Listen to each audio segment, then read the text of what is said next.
নমস্কার বন্ধুরা, দিদির রান্নাঘর উইথ ব্লগ চ্যানেলে আপনাদের প্রত্যেককে স্বাগত। দেখুন, আজকে নিয়ে চলে এসেছি শার্টিন মাছের তেল ঝাল। তো আজকের এই রান্নাটা আমি কিভাবে করলাম চলুন দেখে নিন। দেখুন বন্ধুরা, শার্টিন পিস মাছের তেল ঝাল করার জন্য আমি কড়াইতে আগে তেলটা গরম করে নিয়েছি। এবার আগে লবণ হলুদ মাখানো মাছগুলো ভেজে নেব, কিন্তু তার আগে মাছটা যাতে ভাজার সময় না ছিটে আসে বা না ফাটে, তাই জন্য আমি তেলের মধ্যে একটুখানি আটা দিয়ে দিচ্ছি। এতে করে যে মাছই হোক না কেন একটুও ফাটবে না।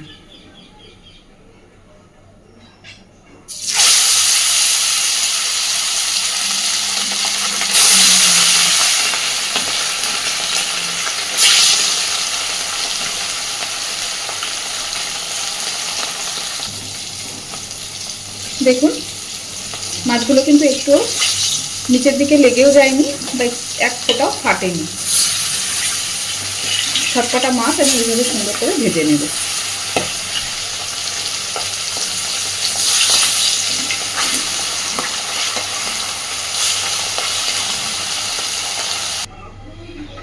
কড়াইতে অনেকটাই তেল আছে, ওই তেলের মধ্যেই এবার আমি ফোড়নে, গ্যাসের ফ্লেমটা একদম কমিয়ে দিয়ে ফোড়নে দিয়ে দিচ্ছি একটু কালো জিরে। এবার দিচ্ছি খানিকটা সর্ষে আর 2 কোয়া রসুন একসাথে করে বেটে নিয়েছি। সর্ষে আর রসুন বাটাটা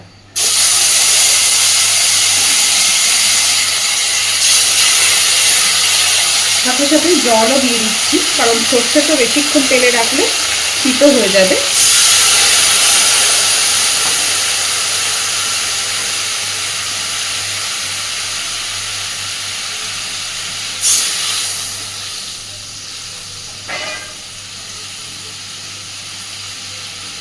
এইবার একসাথে দিয়ে দিচ্ছি পরিমাণ মতো হলুদ গুঁড়ো,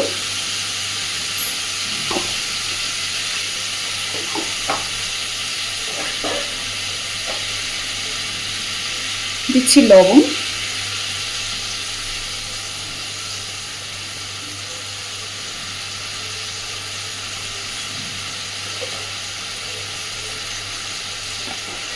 আর কালারের জন্য দিচ্ছি সামান্য একটু কাশ্মীরি লঙ্কার গুঁড়ো।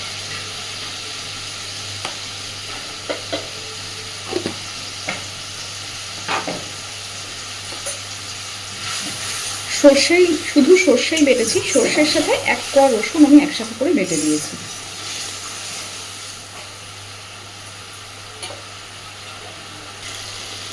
দেখুন, মশলাটা দিয়ে তেল ছাড়তে শুরু করেছে।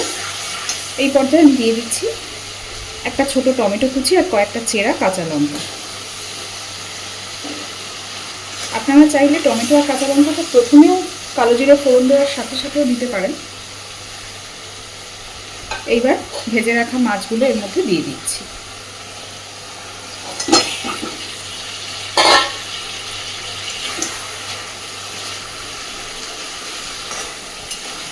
কিন্তু টমেটোটা না পরে দিলে টমেটোটা একটু আস্ত আস্ত থাকে, তো সেটাতে খেতে বেশি ভালো লাগে।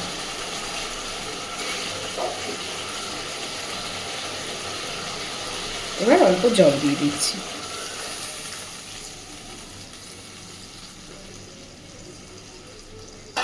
যেহেতু তেল ঝাল, তাই খুব বেশি জল দেওয়ার প্রয়োজন নেই। মাছের তেল ঝালটা খুব ভালোভাবে ফুটতে শুরু করেছে। এই পর্যায়ে আমি উপর থেকে দিয়ে দিচ্ছি একটুখানি কাঁচা সর্ষের তেল।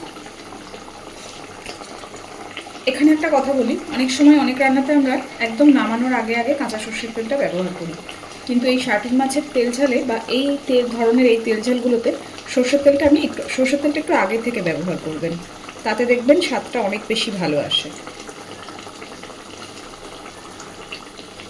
তো অল্প একটু সর্ষের তেল দিয়ে দিলাম।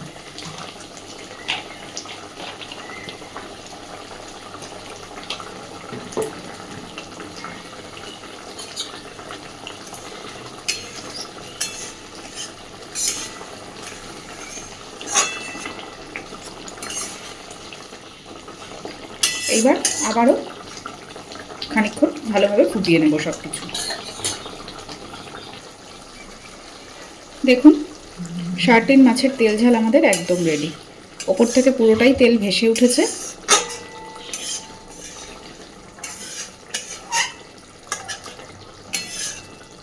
আপনারা চাইলে এই পর্যায়ে এখানে একটু ধনেপাতা ব্যবহার করতে পারেন, কিন্তু আমার মনে হয় ধনেপাতা ছাড়াই এই রান্নাটা খেতে বেশি ভালো হবে।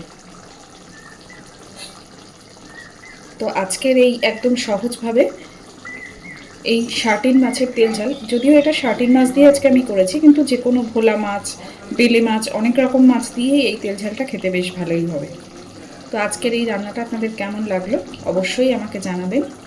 আর প্লিজ আমার চ্যানেলটাকে লাইক, শেয়ার এবং সাবস্ক্রাইব করে আমার পাশে থাকবেন।